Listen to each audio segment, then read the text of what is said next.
बहुत दिनों पहले बुद्ध के शिष्यों में एक आदमी था जो हमेशा ही सब कुछ ज्यादा सोचता रहता था।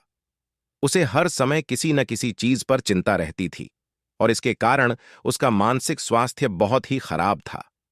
एक दिन उसने बुद्ध से मिलकर अपनी समस्या बताई और कहा, भगवान, मेरा मन हमेशा चिंता में रहता है। मैं हमेशा यह सोचता हूं कि भविष्य में क्या होगा, मेरा भविष्य कैसा होगा, और इसी तरह की बहुत सी बातें। बुद्ध ने मुस्कुराते हुए उससे कहा, तुम्हारी समस्या समझता हूं, लेकिन मैं तुम्हें एक कहानी सुनाऊंगा जो तुम्हारी समस्या को समझने में मदद कर सकती है। बुद्ध ने फिर एक कहानी शुरू की।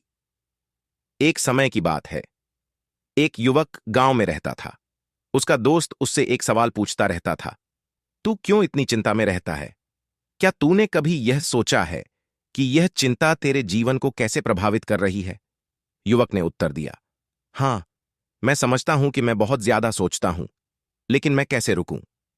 उसका दोस्त मुस्कुराया और बोला, तू इस समुद्र के किनारे पर जा और एक पत्थर उठा।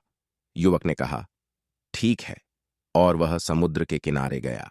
वहां पहुंचकर उसने एक बड़ा सा पत्थर उठाया और अपने दोस्त के पास लेकर गया। उसका दोस्त बोला, अब तू इस पत्थर को समुद्र में फेंक दे। युवक ने आश्चर्य से पूछा, लेकिन यह तो मुमकिन नहीं है, यह पत्थर तो डूब जाएगा। उसका दोस्त हंसते हुए कहा, ठीक है, लेकिन तू मुझसे वादा कर सकता है कि तू इस पत्थर को समुद्र में फेंकने के बाद भी उसकी चिंता में नहीं पड़ेगा? युवक ने हंसते हुए कहा, यह तो मुमकिन नहीं है। उसका दोस्त मुस्कुराए और कहा, बिल्कुल, तुझे इस पत्थर को फेंकने का अधिकार है, लेकिन उसकी चिंता में फंसने का अधिकार नहीं। बुद्ध ने हंसते हुए कहा, तुम्हारी तरह हमेशा चिंता में रहना भी एक पत्थर को समुद्र में फेंकने की तरह है। तुम अपनी चिंता को छोड़ो और अपने जीवन का आनंद लो। इस कहानी से यह सीखने को मिलता है कि हमें अपने चिंताओं को छोड़कर जीवन का आनंद लेना चाहिए।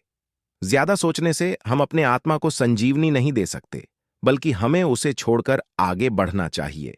यह कहानी हमें यह बताती है कि चिंता और अत्यधिक सोचना हमारे जीवन को कैसे प्रभावित कर सकता है। बुद्ध द्वारा सुनाई गई कहानी द्वारा हम यह सीखते